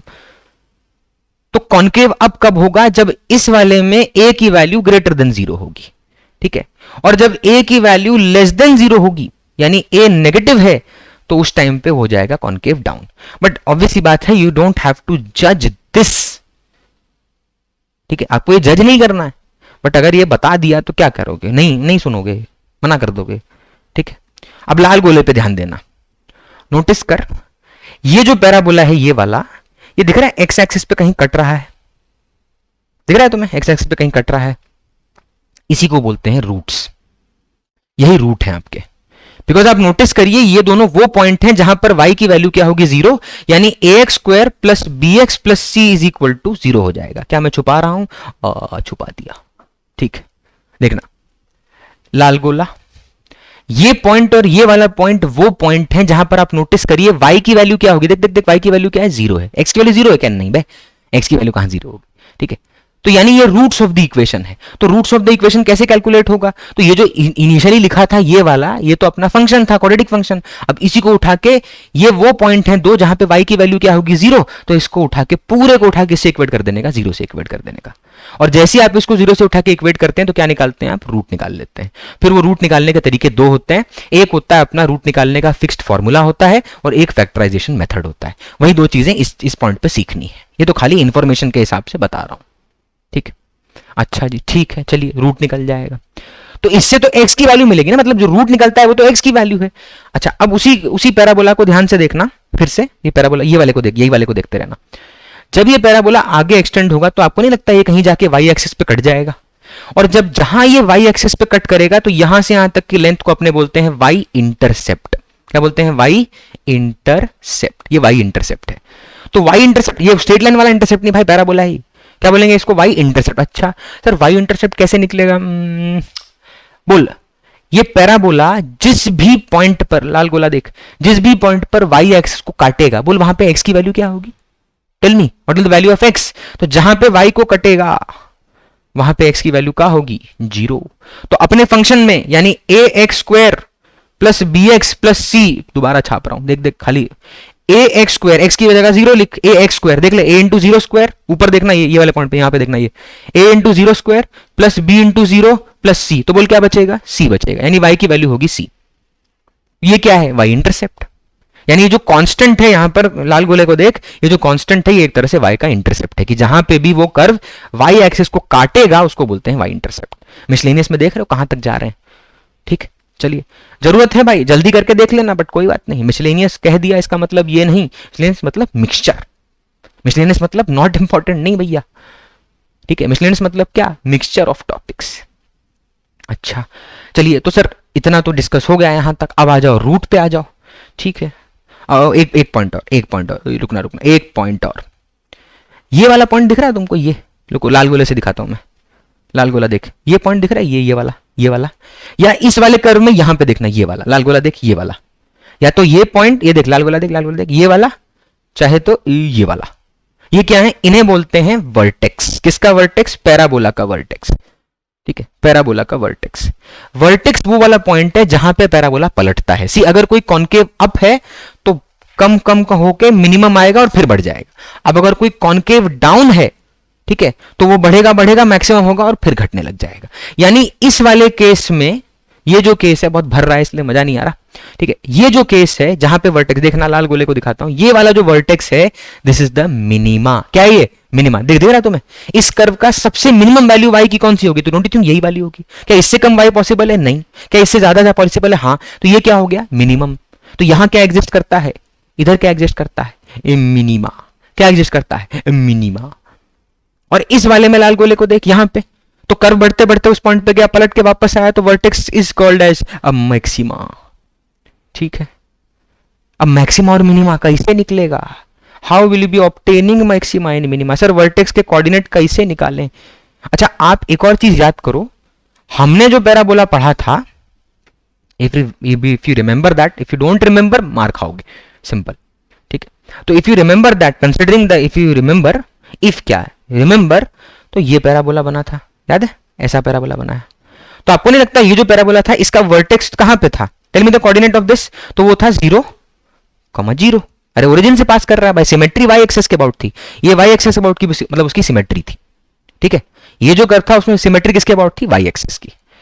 अब ये जो कर्व बनाया है, ये जो दो बनाए हैं, इनकी भी सिमेट्री एक्सिस होगी, जिसके अबाउट वो कर्व दो हिस्सों में टूट जा रहा होगा। मैं कोशिश करता हूं ब्लू कलर से बोल्ड लाइन बनाता हूं। हाँ, ये देखना ब्लू कलर से दोनों, एक ही मिनट, लाल गोले से दिखाता हूं। ठीक है, ये लाल गोला देख, ये लाइन दिख रही है, ये वाली, ये लाइन दिख रही है, डॉटेड वाली, ये वाली ब्लू कलर वाली, ये सिमेट्री एक्सिस है जिसके अबाउट पैराबोला सिमेट्रिक है। और यहां पे ये दिख रहा है, ये जो वर्टेक्स से पास कर रहा है, ये लाइन, शेप में थोड़ा अजीब लगेगा, थोड़ी ड्रॉ करते टाइम थोड़ा सा मैंने रफली बनाया था इसलिए, बट ये जो लाइन है ये कौन सी है, सिमेट्री लाइन है। तो अपने वाले पैराबोला में सिमेट्री लाइन कौन सी थी, वाई एक्सिस, याद है आपको। और मैंने क्या कहा था, सिमेट्री किसके अबाउट होती है, जिसका पावर क्या होता है, आड, जिसका पावर क्या होता है, आड, ऑड पावर, उसके अबाउट सिमेट्रिक होती है। तो यहां पे भी आप नोटिस करो, जो हमने ये दोनों कर्व बनाए हैं, ये भी तो equation y equal to x square plus b x plus c है, तो पावर किसकी ऑड है, x की या y की, x की पावर ऑड है, नहीं y की पावर ऑड है। तो अगर y की पावर ऑड है इसका मतलब सिमेट्री उसी के अबाउट है। तो दोनों एक्सिस में देख लिटरली y नहीं है। अब आप बोलोगे सर यहां तो y एक्सिस के अबाउट सिमेट्री है, वो नहीं है तो गलत पढ़ा था क्या, अरे ये अलग है, ये अलग है भाई। तो ऑब्वियसली बात है वहां सिमेट्री एक्सिस अलग है, बस ये समझा रहा हूं, सिमेट्री पास जो सिमेट्रिक एक्सिस है that passes through the vertex, किससे पास करता है, वर्टेक्स से। वर्टेक्स कौन सा पॉइंट है, जहां पर कर्व अपना डायरेक्शन पलटता है, पैराबोला अपना डायरेक्शन पलटता है, ठीक। तो ये जो पॉइंट है वर्टेक्स, इसको निकालेंगे कैसे, हाउ विल बी फाइंडिंग। जैसे अपने ये वाले में तो सिंपल, अच्छा इसका इक्वेशन क्या था याद है क्या, लिख के बताऊं, तुम बोलो पहले, खुद ही बोलो मन में, बोल लो मन में पहले, हाँ बोलिए। y इक्वल टू क्या था, याद कर, के एक्स स्क्वायर, सिमेट्री किसके अबाउट थी, y के अबाउट। और इस वाले में आप नोटिस करो वो बी एक्स प्लस सी वाला पार्ट तो है या नहीं है, वो थोड़ी है। तो यहां पे जो आपका वर्टेक्स है वो तो 0,0 से पास कर रहा है, और सिमेट्रिक एक्सिस कौन सी है, y, यहां पैरेलल टू y एक्सिस है, बस ये डिफरेंस है कि यहां जो symmetric axis that is parallel to y axis. Don't you think ये जो लाल गोले से देखना, ये जो लाइन है ये, और ये जो लाइन है ये दोनों किसके पैरेलल है, देख y एक्सिस के पैरेलल है। तो अभी भी पैरेलल तो उसी के, लेकिन ये वाले में और ये वाले में सोचने का तरीका थोड़ा सा अलग रख। हाँ, इसमें आपको ये नहीं बताना पड़ेगा कि what is the equation of that symmetric line, नहीं चाहिए फिजिक्स में, नहीं भाई ये सब अब फिर ज्यादा हो जाएगा, मैथ्स में घुस जाएंगे, रोकना पड़ेगा खुद को उतने ही पॉइंट पे, तो उतना ही डिस्कस करूंगा जितना फिजिक्स के लिए चाहिए। ये भी ज्यादा हो रहा है, बहुत ज्यादा हो गया, ये ज्यादा क्या मतलब बहुत, ये कोई ये सब थोड़ी पूछेगा तुमसे, it's more than enough. Curve में बता दिया वो सफिशिएंट, खत्म। स्ट्रेट लाइन सुन लेना चैप्टर, अभी अपने आप पता चल जाएगा, that was more than sufficient. But still we have मतलब we are taking this so that हम रूट्स और फैक्टराइजेशन को सीख लें, बस वो पर्पस वही था। लेकिन बीच में इतनी बातें बोल दूंगा तो कोई दिक्कत है क्या, नहीं सुनोगे क्या प्लीज, ठीक है। चलिए तो अब आते हैं, तो इस वाले पॉइंट पर वर्टेक्स की इक्वेशन कैसे निकालेंगे, ये मिटा देता हूं पहले, 1 मिनट, ठीक है, यहीं पे लिखना है। तो वर्टेक्स की इक्वेशन कैसे निकालेंगे, सिंपल है। आपको याद है मैक्सिमम मिनिमा पढ़ाया था, तो वर्टेक्स आपको नहीं लगता वो पॉइंट है जहां पे कर्व या तो मैक्सिमम होके पलट गया या मिनिमम होके पलट गया, डिपेंडिंग ऑन कॉन्केविटी अपवर्ड है या कॉन्केविटी डाउनवर्ड है। अरे तुमने 10वीं क्लास में मिरर पढ़ा होगा ना, मिरर ऐसा होता है मिरर। ये सिल्वरिंग किया, कौन सा मिरर है, ये नाम बोले इस मिरर का, इस मिरर का नाम क्या है, कॉन्केव या कॉन्वेक्स है भाई, कॉन्केव या कॉन्वेक्स। तो इस मिरर का नाम था कॉन्केव, क्यों, क्योंकि इसका रिफ्लेक्टिंग साइड जो होता है वो कॉन्केव। सी आप सिल्वरिंग मत करो अभी 2 मिनट के लिए, मिरर की सिल्वरिंग मत करो, ये मिरर है, ठीक है। ये साइड जो होती है उसको बोलते हैं कॉन्केव, और ये जो साइड होती है उसको बोलते हैं कॉन्वेक्स। तो जो अंदर की तरफ मुड़ा हुआ है ये साइड को बोलेंगे अपने कॉन्केव। अच्छा, अब आप सिल्वरिंग अंदर कर देते हो तो रिफ्लेक्शन कॉन्वेक्स साइड से होने लग जाता है, तो आप उसको कॉन्वेक्स मिरर नाम दे देते हो। और अगर आप सिल्वरिंग बाहर की साइड पे यानी कॉन्वेक्स साइड पे करते हो तो रिफ्लेक्शन कॉन्केव साइड से होता है, तो उसको कॉन्केव मिरर नाम दे देते हो। इस केस में यू शुड अंडरस्टैंड, जब मैं कॉन्केव अप या कॉन्केव डाउन बोल रहा हूं तो उसका पर्पस क्या है, what is the purpose of this. कि आप नोटिस करिए यहां पे ये जो साइड है ना, लाल गोला से देखना, ये जो साइड है दिस इज, ये सॉरी मेरी बड़ी मुंडी, ये जो साइड है ये देखना, ये है कॉन्केविटी, ये कॉन्केव है। तो ये कॉन्केव अप और ये वाला कॉन्केव डाउन हुआ, depending on a, sign of a, ठीक है। आप उसको वैसे भी इक्वेशन जब आप उसको एक क्या बोलते हैं फंक्शन के फॉर्म में लिखेंगे, इस वाले फॉर्म में लिखेंगे, तो आप वहां थोड़ी y मल्टीप्लाई कर देंगे, मतलब सॉरी y बोल रहा हूं, वहां थोड़ी नेगेटिव मल्टीप्लाई कर देंगे, जो वहां पॉजिटिव रखेंगे, और जब इसको पॉजिटिव बनाएंगे तो आरएचएस में जो भी होगा उससे ए का साइन पता चल जाएगा, ठीक, और उससे मालूम चल जाएगा भैया कि ए पॉजिटिव है या नेगेटिव। चलिए वर्टेक्स पे आइए। अब वर्टेक्स वाला पॉइंट याद कर, हमने पढ़ा था डिफरेंशिएशन का एप्लीकेशन मैक्सिमा इन मिनिमा। तो मुझे याद करके बताओ कि मैक्सिमा और मिनिमा जब अपन ने पढ़ा था वहां पर, तो हमने सबसे पहला रूल क्या था मैक्सिमा और मिनिमा का, किसी भी फंक्शन को अगर आपको दे तो मैक्सिमम हो चाहे मिनिमम, फर्स्ट डिफरेंशियल 0 होता है। क्या कहा मैंने, फर्स्ट डिफरेंशियल 0 होता है। क्या बोला भाई, फर्स्ट डिफरेंशियल 0 होता है, ठीक है। तो अगर पहला डिफरेंशियल 0 होता है, इसका मतलब वर्टेक्स की लोकेशन कैसे निकलेगी, तो वर्टेक्स का लोकेशन निकालना है तो करो dy by dx इस वाले फंक्शन का, और उसको उठा के कर दो 0। क्यों, क्योंकि आप देखिए चाहे टेंजेंट यहां बनाओ चाहे टेंजेंट यहां बनाओ, दोनों लाल गोले को देख, चाहे टेंजेंट यहां बनाओ चाहे टेंजेंट यहां बनाओ, दोनों केस में स्लोप की वैल्यू जीरो होगी because it is parallel to x axis. और जब लाइन ही पैरेलल टू एक्स एक्सिस है तो काहे का एंगल, और टेन जीरो क्या होता है, जीरो, तो dy बाई डिक्स जीरो हो गया। अब उसको dy बाई डिक्स जीरो, चलो बताओ जल्दी से डिफरेंशिएट करके बताएं भाई इस फंक्शन को, tell me the differentiation of this function क्या आएगा, तो वो आएगा 2ax plus b and equated to zero, first point. तो आप देखिए x की वैल्यू क्या आएगी, माइनस b बाय 2a, यानी वर्टेक्स के लिए जहां पे भी वर्टेक्स लाई करेगा उसके लिए x is minus b by 2a। And don't worry, x और y को इंटरचेंज करने से खाली वो उसका जो शेप है जो अभी ऐसा बना है ना, ऐसा ऐसा हो जाएगा, ऐसा, बस वो आपने इंटरचेंज कर दिया। तो अगर इक्वेशन में, ये वाले इक्वेशन में x वहां भेज दिया, सॉरी वहां बोल रहा हूं, x यहां भेज दिया और y उधर भेज दिया, पलट देना, ay square plus b y plus c और x इज इक्वल टू, बस वो चेंज होगा और कुछ नहीं। तो वो तो वैसे भी वहां देख ही लिया था ना भाई। अच्छा तो सर ये तो आपने x ही निकाला वर्टेक्स का, y तो है या नहीं है, अरे कोई दिक्कत नहीं, once you have calculated x, directly इस वाले, सॉरी डायरेक्टली इस वाले x को उठा के कहां पुट कर दे, फंक्शन में, x की जगह पे लिख दे, क्या मिल जाएगा, y।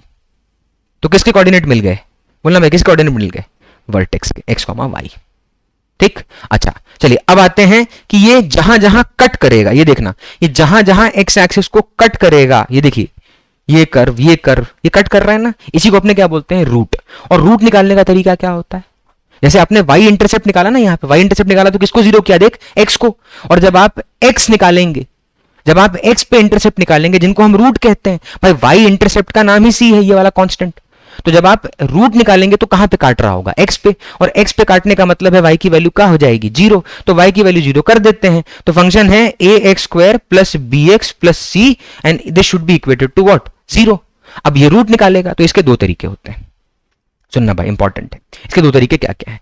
पहला तरीका होता है रूट का फॉर्मूला, सिंपल, सबसे पहले minus b plus minus under root b square minus 4ac divided by 2a, ये रूट हो गया, खत्म, फॉर्मूला याद कर ले, काम खत्म। एक और मेथड होता है, सुनना रुकना भी उसके लिए, ठीक है, ये फॉर्मूला याद कर ले, रूट हो गया, एक रूट होगा minus b plus minus under, sorry plus minus लिख रहा हूं, एक रूट होगा प्लस वाला और दूसरा रूट होगा माइनस वाला, दूसरा रूट होगा माइनस वाला, बस, ठीक। तो ये दो रूट हैं, अब ये दोनों रूट एग्जिस्ट करते हैं, इक्वल हैं कि इमेजिनरी हैं, वो किस पे डिपेंड करेगा, तो ये दिख रहा है ये अंदर वाला बी स्क्वायर माइनस 4ac, इसी को बोलते हैं डिस्क्रिमिनेंट, ठीक है, बी स्क्वायर माइनस 4ac। अगर डिस्क्रिमिनेंट ग्रेटर देन जीरो होवे है, का होवे है, ग्रेटर देन जीरो, तो यू हैव टू डिस्टिंक्ट, क्या भाई, टू डिस्टिंक्ट रियल रूट्स, दो अलग अलग रूट्स होंगे। अगर ये जीरो के बराबर है तो आपके पास रियल तो हैं बट दोनों रूट्स सेम होंगे, तो you have one real root, और दोनों एक ही हो गए ना यार।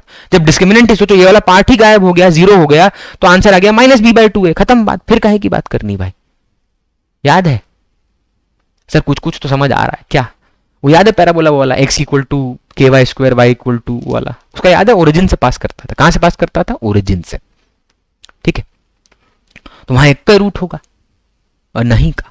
चलिए, तो यहां पे डिस्क्रिमिनेंट अगर ग्रेटर देन जीरो है तो we have two distinct real roots, and अगर जीरो है तो वन रियल रूट, और अगर ये लेस देन जीरो है तो नो रियल रूट। कोशिश ही मत करिए, नो रियल रूट मतलब इमेजिनरी रूट्स, हाँ नहीं, इमेजिनरी मतलब एक आयोटा करके होता है मैथ्स में, इमेजिनरी दुनिया होती है नंबर की पूरी, जैसे आपने नंबर लाइन पढ़ी है तो आपके सामने एग्जिस्ट करती है, और आयोटा जो होता है वो मतलब, अब वो मैं बताने बैठूंगा तो बहुत दिक्कत होगा उस पॉइंट में जाने से, क्योंकि फिजिक्स के पॉइंट ऑफ व्यू से वो इंपॉर्टेंट हमारे लिए नहीं है, मैथ्स के हिसाब से है। There is a whole world which is imaginary, ठीक, उसको रिप्रेजेंट करने के लिए आयोटा यूज किया जाता है। चलिए छोड़ दीजिए उसको, मतलब इतने पे ध्यान दीजिए। तो एक मेथड तो ये हो गया, memorise this formula, memorise this formula and be done with it. दूसरा होता है मेथड फैक्टराइजेशन का, बाय फैक्टराइजेशन। अब फैक्टराइजेशन कैसे करते हैं, सुनना भाई ध्यान से। तो फैक्टराइजेशन के लिए सबसे पहले लेते हैं equation, and what is the equation, मैं लिख रहा हूं, एक एग्जांपल ले रहा हूं मैं, देखना ध्यान से। लेट्स से क्वाड्रेटिक इक्वेशन लिख रहे हैं ना, तो y लिखने की जरूरत नहीं, वो तो फंक्शन में होता है। एग्जांपल लेते हैं, एक्स स्क्वायर माइनस 5x प्लस 6 इक्वल टू 0, रूट चाहिए अपने को इसके। तो एक तरीका तो ये है, इससे निकाल दो, ठीक है। मुझे बताओ अगर मुझे इससे निकालना है तो मैं क्या लिखूंगा, डायरेक्ट पहले वो लिख के मतलब इसको भर देते हैं पहले। तो माइनस तो फॉर्मूला की प्रॉपर्टी है b के साथ जो अटैच्ड है, and what is the value of b, तो ये दिख रहा है x का जो कोएफिशिएंट होता है, लाल गोला देख, ये x का जो कोएफिशिएंट होता है उसको बोलते हैं अपने b। तो b की वैल्यू कितनी है, +5 की -5? सर b की वैल्यू यहां पे तो प्लस लगा होता है ना, इसका मतलब इस इक्वेशन को जब आप सोचेंगे तो b की वैल्यू +5 है कि -5 है? सर -5 है, b ही -5 है, यहां तो प्लस आता है बीच में, तो b -5 है। तो b -5 इसका मतलब उठा के यहां पर -5 पुट कर देते हैं b की जगह पे। बाहर वाला माइनस, ये वाला माइनस फॉर्मूला की प्रॉपर्टी है। फिर यहां लगाया plus minus √b²। What is b²? 25। अरे अभी वही तो किया। -4a की वैल्यू कितनी है भाई, x² का कोएफिशिएंट क्या है 1, तो यहां पे 1 लिख दिया इंटू 1। और c की वैल्यू कितनी है, what is the value of c? देख c की वैल्यू कितनी है 6, तो ये भी उठा के यहां पुट करते हैं into 6 divided by 2 into a। What is the value of a? 1। ठीक, अच्छा 25, 4 से कितना आएगा 24, तो ये आएगा माइनस माइनस प्लस, तो 5 प्लस माइनस √1 डिवाइडेड बाय 2। ठीक, तो 1 का रूट लेंगे तो 1 ही आएगा, तो एक आंसर आएगा 5 + 1 यानी 6/2 3, और दूसरा 5 - 1 यानी 4/2 तो 2। तो दो रूट हो गए, कौन कौन से, 2, 3। These are the roots of the function. ठीक है, ये रूट है आपके। कि आपने क्या किया, वो प्लस माइनस जो पॉसिबिलिटी थी प्लस माइनस की, उसमें दोनों कंसिडर किया, डिस्क्रिमिनेंट निकाल लिया भाई, चेक। वैसे तो आप देखो सॉल्व करना था, डायरेक्टली निकाल दिया मैंने, लेकिन आप पहले डिस्क्रिमिनेंट चेक करोगे, बिकॉज एग्जाम में अगर डिस्क्रिमिनेंट ही लेस देन 0 है, लेट्स से मान लो डिस्क्रिमिनेंट ही लेस देन 0 है, तो आप उस पर्टिकुलर पॉइंट पे रूट निकालोगे ही नहीं। सॉरी, डिस्क्रिमिनेंट अगर लेस देन 0 है तो आप रूट नहीं निकालोगे, बिकॉज वो इमेजिनरी हो गया। हाँ 0 है तो बहुत खुशी की बात है, -b/2 है आंसर है, लेकिन ग्रेटर देन 0 है, दोनों फाइंड कर लेना। लेकिन डिस्क्रिमिनेंट कहीं ना कहीं शुरू करें कि ना करें वो आइडिया दे देता है। ठीक, तो 2, 3 इसके दो रूट हो गए। चलिए अब आते हैं फैक्टराइजेशन मेथड पे। एग्जांपल उसके लिए लिया था, बट पहले मैंने फॉर्मूला लगा के बता दिया। ठीक है, अब मैं इसको साइड कर रहा हूं, ये वाला काम हो चुका, रूट खाली छोड़ देता हूं, 2, 3 है। ठीक है, फंक्शन दोबारा से लिख देता हूं मैं, ऐसा करो पूरा ही हटाते हैं इसको। ठीक है, एक मिनट, हाँ पूरा ही हटा देते हैं इसको। नेक्स्ट पेज पे लिखते हैं, दोबारा से लिख रहा हूं मैं, उसी फंक्शन को लिख रहा हूं।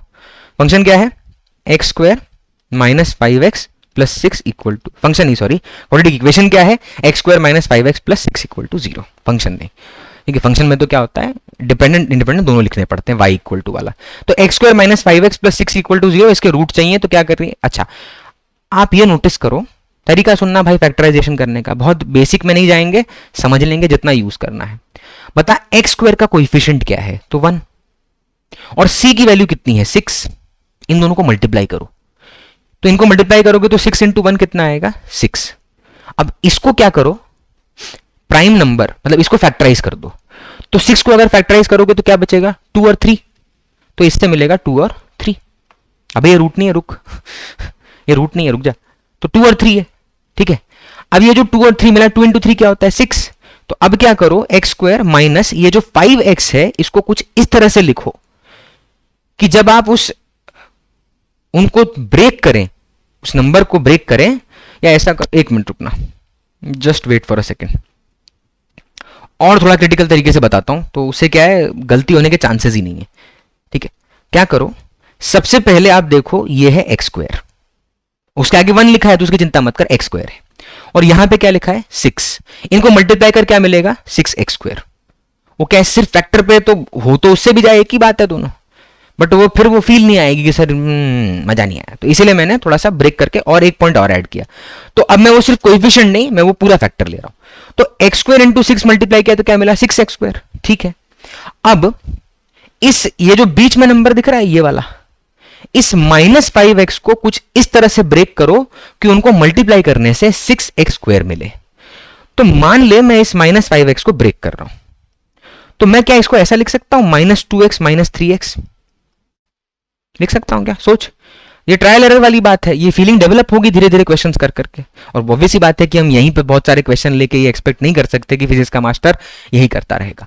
ऑब्वियस सी बात है, जहां जहां जरूरत पड़ेगी क्वाड्रेटिक की रूट निकालने के लिए फॉर्मूला है, बट फैक्टराइजेशन कभी ना कभी इधर उतर जाएगा, दिल में उतर जाएगा, और जब दिल में उतर जाएगा तो पेपर में उतर जाएगा। वाह, तो x² - 2x - 3x + 6। अच्छा इन दोनों को मल्टीप्लाई कर, तो अगर -2x मल्टीप्लाइड बाय -3x करूंगा तो क्या मिलेगा बोल 6x², यानी जो उनको मल्टीप्लाई करने से आ रहा था, थोड़ा फिर से मुंडी देखना, ये देखना, इन दोनों को मल्टीप्लाई करने से क्या मिलेगा 6x²।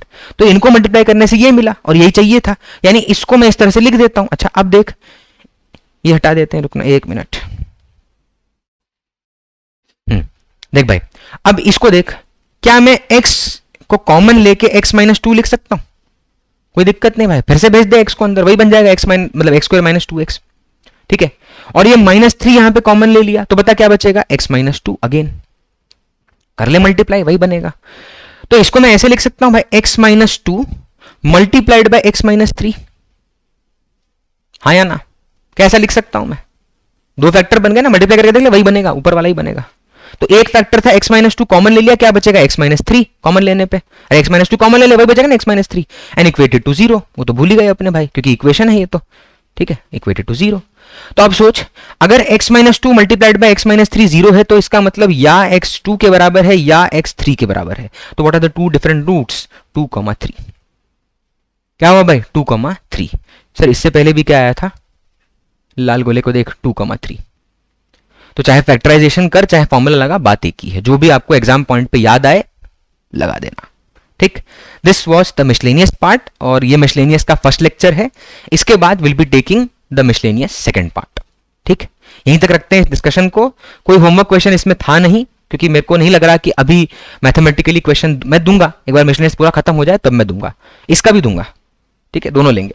चलिए अब जो नेक्स्ट वाला मिसलेनियस है उसमें उठाएंगे, एक बार देख लेते हैं प्रीवियस, 1 मिनट। हाँ, अब जो मिसलेनियस होगा उसमें अपने इसमें अपना लॉगरिथमिक हो चुका, क्वाड्रेटिक हो चुका, अब थोड़ा स्लोप पे डिस्कशन होगा, देन डिफरेंशिएशन, और उसके बाद लास्ट में सीरीज पे आते हैं। That will be finishing our mathematical tools completely. अभी भी कुछ रह जाएगा, चिंता मत कर, डीपीपी नाम की चीज होती है, क्योंकि आपका मन माने ना माने किसी भी चीज को पढ़ने से, ठीक है, आपका मन किसी भी चीज को पढ़ने से माने या ना माने, मेरा मन पढ़ाते टाइम नहीं मानेगा अगर कोई चीज छूट जाए। बिकॉज आप तो अभी पढ़ना शुरू कर रहे हैं, या मतलब मान लीजिए आप 12th में हैं, तो आप कहीं ना कहीं आगे बढ़ रहे हैं, या आप अगर ड्रॉप ले रहे हैं, ठीक है, तो आप कुछ चीजें जानते हैं। मैं तो पढ़ा चुका हूं पूरा सिलेबस कई बार, ठीक है, तो मैं जानता हूं एंड रिजल्ट, जो एंड आपका टेस्ट सीरीज होता है या जो एंड पेपर होता है, उन सबको देखने के बाद मैं तो पढ़ाना शुरू कर रहा हूं। तो मेरे माइंड में तो हर चीज है कि यार ये नहीं बताया तो वहां छूटेगा, ये नहीं बताया तो वहां छूट जाएगा, ठीक है। इसीलिए it is necessary that you should understand this point कि हर एक चीज का अपना समय होगा। अभी के अभी कूद जाएंगे उस पे कि सर ये बता ही डालो, खत्म करो, बस यही मजबूरी नहीं है। And it's a very slow and study process. जो इस बात को समझ जाएगा वो 2 साल बाद डेफिनेटली किसी कॉलेज में सीट एक्सपेक्ट करे। नहीं समझ रहे तो मैं समझाऊंगा, साथ नहीं छोड़ेंगे। Because once we will be getting the resonate, मतलब एक बार अपने बीच में रेजोनेंस हो गया कि इधर से जो एनर्जी फेंकी वहां आपने परफेक्टली कैच कर ली। अरे आप किसी को फोन लगाते हो तो उसी का फोन बजता है, इसी को रेजोनेंस बोलते हैं। उसका नंबर लगाया, उसी का फोन बजा। टेक्निकली इसमें नहीं जाते, ऑसिलेशन में पढ़ाऊंगा। तो मैंने जब कोई चीज फेंकी, यहां से निकली, मतलब ऑब्वियस बात है आवाज यहां से आई बट फीलिंग यहां से आई, तो आपके वहां जानी चाहिए।